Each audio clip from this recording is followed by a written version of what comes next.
I say, whoa, now, Dad, it's your boy, the Toothless Wonder, back with another video. First thing cracking off in the morning. Uh,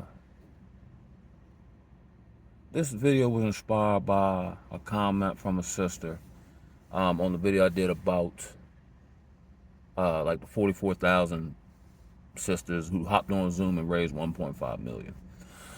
I think over a 24-hour period. Of course, there were donors. I think she raised like 81 million, like breaking a record.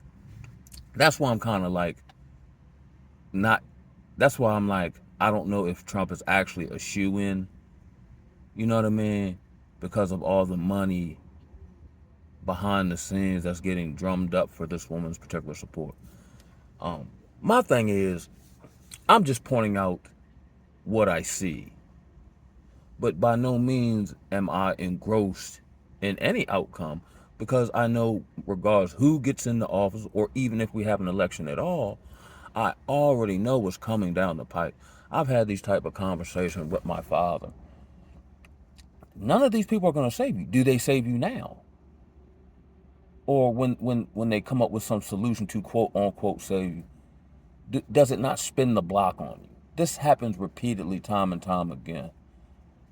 And I don't know what I'll title this one. It'll just be on how, and I'm gonna say black people, men and women, because I also I did another video about, do black people like being bamboozled? This one will be on how we defend fuckery in application.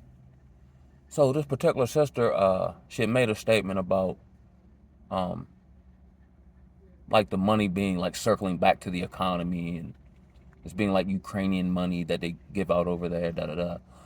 But then there was a triggering point, and then she makes another statement, which, oh, and then I watched your video. So before you make a synopsis or whatever the case may be of the video, you already have an opinion based on the title.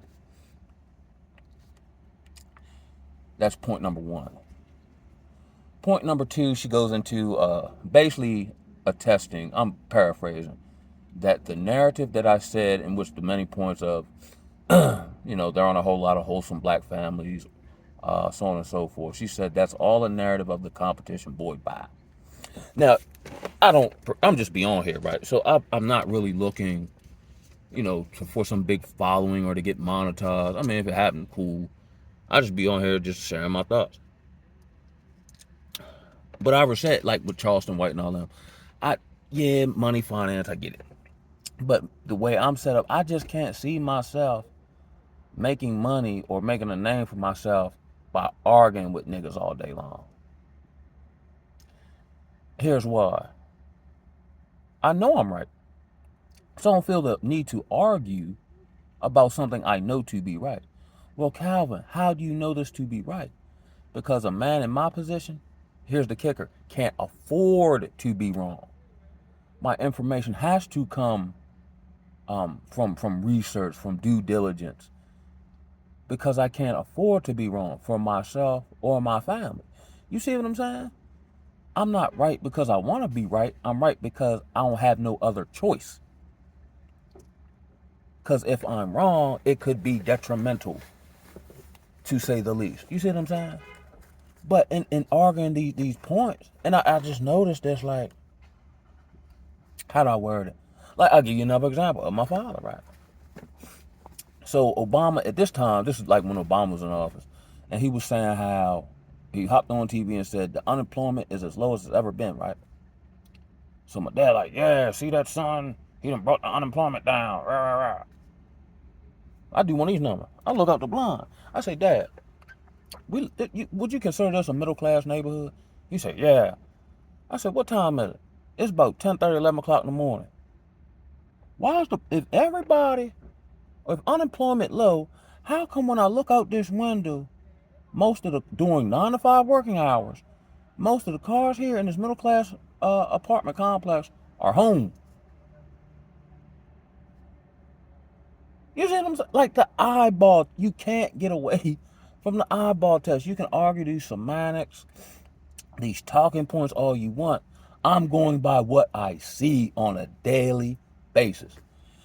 or when I do have just interaction with human people, it just validates the social observations that I see.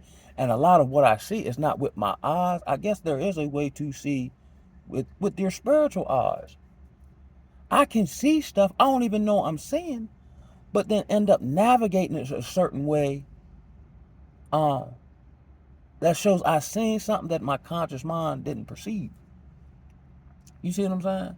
Like I talked to a few of the homies, like she was saying something about I guess the most black I made a statement about most black families or whatever, right? Um, she says that's not true. How is that not true when we all know there's been a concerted effort and agenda to destroy the black family by one first removing the black man back in the 60s? So now we're dealing with what they call that cognitive dissonance. Like you're arguing point like it's it's an it's insane. Like that's why I feel like because of that mental block, the average person you see is done. They say intelligence isn't your ability to regurgitate information, it's actually your ability to adjust or to adapt to whatever environment you find yourself in. Just like the frog in the boiling water experiment. We can't feel that we're in boiling water for whatever the reason. Comfortability, what the illusion of the system, whatever. We can't feel it. But I feel it every day. My spidey sense tingles every day. And it's on 100,000 trillion. Here's another thing I noticed, right? Like black male leadership or black male wisdom or that is like shunned. You see what I'm saying? Or if you let these people tell it like there's no like that doesn't exist. Right. When I was in a leadership position at a job, I'm looking at one, I don't care nothing about no title. So I don't get off on that. Or peacock my chest. Because somebody else done gave me a title that can take away at any time. The way I'm looking at it, I'm responsible for everybody in the department under me and everything going on in here. They say I'm the best supervisor ever. You see what I'm saying? So if you got a better idea, that's what we're going with. I don't care nothing about that. I care about getting the job done. And I think that sums up the issue. We can't get the job. One, we don't even know what the job is. We can't get the job done because of how we feel about the task at hand. But if we get the job done, I guarantee you'll feel a whole lot better. Here are these like talking points of like, let's say like, and I'm not calling out sisters because I ain't finna argue with you. But yet and still we see it every day, B. The I don't need a man type joint. That's not a thought y'all came up with in and of yourself. That's a thought you kept hearing from TV and celebrity and then you adopted it, but it doesn't benefit you in real life. Now you're still getting smashed. You still go to, the auto mechanic and get your car fixed. So you do need a man. What you're really saying is you don't want to come under the authority of a man. But it's the type of man though. Like women will say there ain't no good men, but in reality that's not really what you want. You actually want a man to beat you back, but you still have some semblance of control or leverage in the relationship. So because you can't find it, because it does not exist, then you'll label it all men or good men ain't nothing, or all men are dusty, or whatever these talking points are. You know what I'm gonna do later on today? I'm gonna keep it all the way funky, and this next one will probably be the longest video I ever do. I'm actually talking about my struggle, and one of them in my mouth. Like I'm not that guy. Like it's real in the battlefield. I actually got I might be slightly refined now. I got a real Negro story, and I ain't grow up in the streets. Like that's just where I went at. Well, I'll cover that then. When I really got some time to really flow Joe with it. But this isn't coming from like I'm better or do. This is coming from sheer survival. That's why I'm thoroughly convinced we are descendants of scriptural Hebrews. Because if you notice, with Yeshua, the disciples, the prophet, whenever they came to the people and told them the truth, they shunned them. They wanted to kill them. They tried to set them up. But the people who were bamboozling them, they defended. That has to be a mental, spiritual issue condition to the highest pedigree. Let's take me, right? If my partner come up to me, right, and say, hey, Cal, your man ain't right, and show me evidence, how I'm going to get mad at him for showing me that somebody I'm fooling with don't have my best interest at heart? You know what I'm going to do? Man, bring it in, cuz. Appreciate you, water. I'm actually hoping something go wrong so I can return the favor. Oh, man, you sick, man? I'll come over there and cut the grass. Because had you not done that, I'd have still been getting duped. I don't think like I said in the note, I don't think we mind getting duped. It's just who do it. Or if we feel we need the duper. This is insane, bro. And here's what, and actually everything I say, whether it's about, just niggas in general, black men, black women, how them, whatever, it's actually out of love. Because I'm actually and I've been like this since my aunt made me read books about the struggle prior to middle school, right? So I would actually, give black people a pass for some disrespectful stuff. But a slight infraction, I go off on. I thought that's what I was supposed to do. They the enemy, ain't they? Now, of course, I've grown involved. That's not the case. But I don't fool with black people. I gotta love them from afar. Because these niggas will hurt you. Like all our within modern history, the Malcolm X's, now the puppet master might have been, the agent, whatever, 3-letter agency. But it was another Negro that blinded them up, though. The same Negro they fighting for. It been like that since Jesus' time. You see what I'm saying?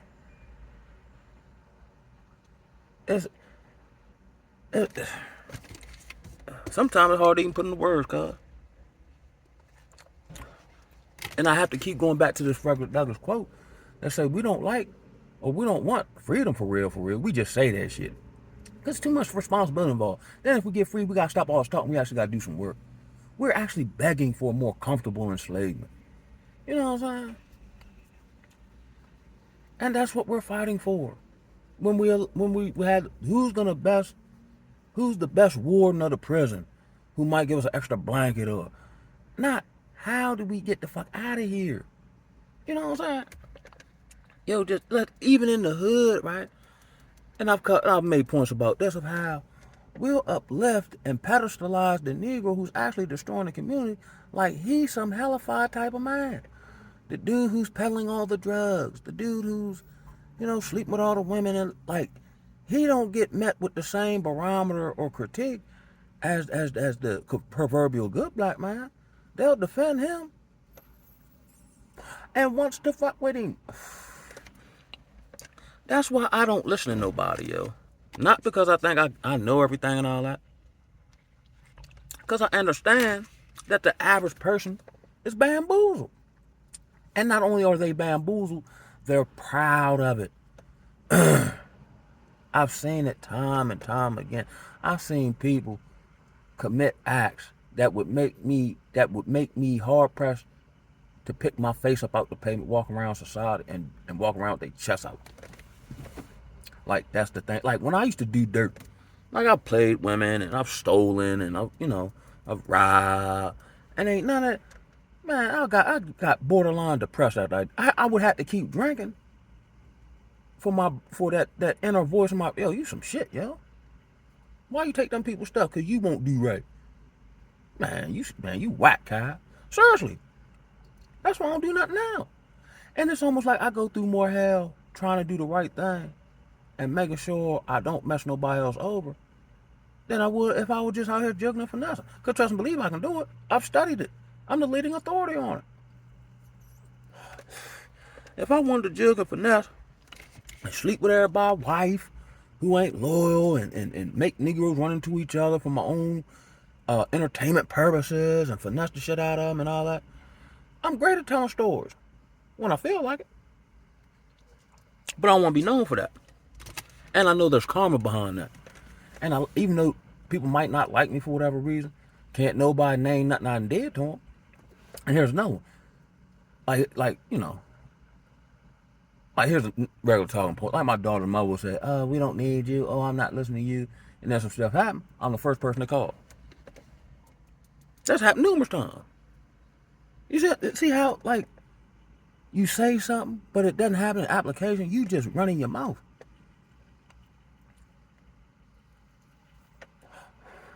But we're coming upon a time. They say, but warning coming before destruction, where a Negro gonna stop having to run their mouth, and Negro have to put in some work, yo, for survival.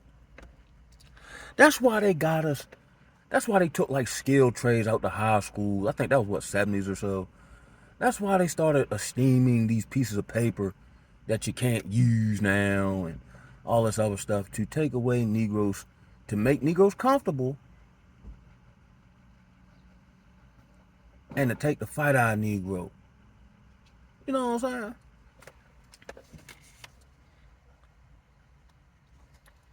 Or put us in this competition type atmosphere on the corporate plantation. But how many, like I was about to do this before I quit, but how many Negroes get together and say, yo, we need more pay, we need better benefit. Yo, we all gonna get together and stop working. I bet you they'll break down then. But it'll be the one that break off and tell them so he can get an extra chicken sandwich. You know what I'm saying? Yo, the fuckery I see, yo, is just at an epidemic level. And the pride associated with it. Like I was saying how, and I've seen this firsthand up close and personal. I've seen people, like, let's say cheat, right? But then they don't even try to, like the video I made about the young stunner man who was cheating with the married woman at the job, put it on Facebook or TikTok, and then got fired. Then hop back on a video talking about, I can't believe y'all got me fired. You ain't had, see, it ain't no fun when the rabbit got the gun. It's cool when you do it, but it's a problem when I do it. You know what I'm saying? There's no talking to these people. They're gone. At this point, I think they gone. And like Pimp C said, I guess they already gone. Ain't nothing gonna bring them back. And I'm not one of these, like, maybe mentally, characteristically, emotional intelligence, whatever. I'm vastly a different human being. I'm in a few little hang-ups I got. You know what I'm saying? But this, I get it. It's hard work. Not that so much the work was hard. Coming out of a mentality that I thought was true was hard. Because it's real to me in my mind till I take suggestions or I get other insight from other brothers that I see are growing in certain areas or whatever the case may be. You see what I'm saying? That's what a smart motherfucker do. I got a plumbing problem. Yeah, I can YouTube it. But let me consult an actual person that does this for a living. That has credibility in this field. That's smart. We just agree with the people who agree with us. Then you'll say, oh, my friends ain't nothing, because you're surrounded by a bunch of yes people or who help you function in your dysfunction. When somebody actually love you, they tell you the truth. The truth sets you free. If I ain't love you, it's hard loving people that you can't fool with. I love you, which love is action, not words. Because if your words don't match your actions, you just talking. That's why now, like, good things have gotten a bad reputation, like love. You know what I'm saying? I don't want no love. But it was actually lust. Or it was actually codependency. You just put the label of love. You didn't say fuck codependency. You know what I'm saying? You didn't say fuck lust, the thing that actually got you in trouble. You say fuck love when love was nowhere near in it. Or let's say friends, right? People say, I don't want no friends, right? Friends, having friends, real friends, by definition, actually a good thing. But it's not friendship. It's not brotherhood, sisterhood. You know what I'm saying? Y'all might do the same thing or you might work together. But see, friendship is actually forged in struggle, in affliction. The bond, you know what I'm saying? Like, I got friends, right? Because we went through the struggle of substance abuse and treatment together. We went through hardship together. We counseled one another. That creates a bond. You know what I'm saying? Or like brothers who served in the military together. You know what I'm saying? You got my back, I got yours. Like, that creates a bond. Y'all just drink together or go to the club together and say, this is my friend. No, it don't work like that, bro. And now what's happening is because of codependency or the inability of people to stand on their own too. Because I know this, when you get by yourself, your subconscious will naturally tell you the truth about you. That's why people like duck that part. So they're always here, they're always there, they're always taking pictures with these people, that people, da da da. You know what I'm saying? And I can guarantee, because of the climate that we live in, I ain't talking about the weather, I'm talking about the social climate. If I see a group of people, let's say 4 people, that aren't, they either didn't grow up together or they didn't go through what I said previously, like in jail together, or let's say they played ball together for a number of years or something to, like, you know, over the test of time, I can guarantee there's some jealousy in there. I can guarantee there's some competition in there. And again, if I was on the left-hand side of things, if I wanted to, I'd just exploit it. I haven't seen the jealousy, but I see it with the other eyes. You know what I'm talking about? That's why in wisdom, I'm actually a friendly guy, cordial, whatever. But because of knowledge and wisdom, I understand everybody don't kick it the same way. Everybody just run their mouth. So I would love friends. But by definition, everybody's not operating like that because we live in this culture where everybody's a lover of themselves. Everybody just out to get. You see what I'm saying? But how many people give to you? How many people pour into you? How many people problem solve for you? You see what I'm saying? Like, you might have somebody you can go to vent to, but did they give you any positive feedback that would then help your situation or solve it? You see what I'm saying? And for me, it's kind of like the reverse. I've done that for people, and they come to find out they don't want the problem solved. They want to continue on in the dysfunction without the consequences. But this is what I mean by basically defending the fuckery. How you gonna defend something that hurt? That's like even when I was in like alcoholism, right? That's like me defending my, like, I know, like, yeah, I can't stop right now. I know this shit is fucking me up. But if somebody say, yo, Cal, yo, you drink it too, okay, I'll be like, yeah, bro, I know. Got any suggestions? You know what I'm saying? But ultimately, the onus is on me to put whatever they tell me into action. You see what I'm saying? But it's not like somebody say I'm alcohol. Oh, man, no motherfucking alcohol. Man, you. And I give them a whole bunch of heat. Typically, if you get offended by something, it's because it's actually true. Because if it wasn't true, like with in relation to the sister made the comment, if none of that stuff applied, she'd be like, I don't know what you talking about. I don't see none of that. And probably just made that statement or whatever. But no, you defend why something that's actually occurring isn't happening. How delusional is that? She said that no women are going to take their hard-earned money and donate it to a political person. When this is mainstream news that 44,000 black women hopped on a Zoom jump and raised 1.5 million in 3 hours. So now you're basically saying that something that ain't going on that I have evidence is. Or how somebody say, oh, it's not like that. But then everywhere you go, you see it's like that. Just talking. Or want to, like, kind of, and I'm not going back and forth, but just kind of want to get you in one of these arguments that don't get you nowhere and don't solve the problem. Because they trying to tell you the problem don't exist. This is why I'm going to go with this. Like, this is why, this is where the vacuum of wisdom, which typically comes from a man, especially a man who's been through some things and has some experiences, is much needed in this society. Because where there's no leadership, the people fall. Just like what they got going on in Washington. And these same people who say whatever, oh, you need to go vote in the president, they don't vote for the county judge or the county DA or the sheriff. They don't vote for them peoples. Tell me, since you've been voting, what has it changed? Police still mowing niggas down. You see what I'm saying? But we keep thinking somebody else is supposed to solve our problem. Why can't we get together and solve our own problem? I wondered that when I was in school. And I'm almost 42 now.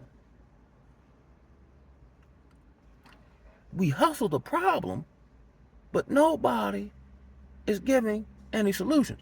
Now, I've seen brothers give, and it's crazy because I hopped on a couple joints and seen brothers talking about the solution, just average, everyday brothers. Might have been to jail, might have had whatever they experienced here in Babylon. And we all got the same solution. Bring our various skill sets, knowledge, wisdom, whatever, to the table and let us build our own as this one falls. But you're hard pressed to do that. I heard my mind say, we can get together and make each other toes curl, but we can't get together and build nothing. Not only for us, but for the generation coming behind us. That you hear crickets when that go on. Let's sit down to the table and hammer this out, yo. But if I say, Sukiyana at the club, oh yeah. Man, it's crazy, yo. But anyway, man, I'm gonna get up over here, man. I'm gonna come back with another video, and I'm gonna tell y'all, because I'm also the transparency guy, because I don't have no ego or image to maintain or uphold or defend. And I'm gonna come through with my struggle. And that might be a 7-hour video. Man, with that, I'm gonna holler at y'all. Ooh, ah!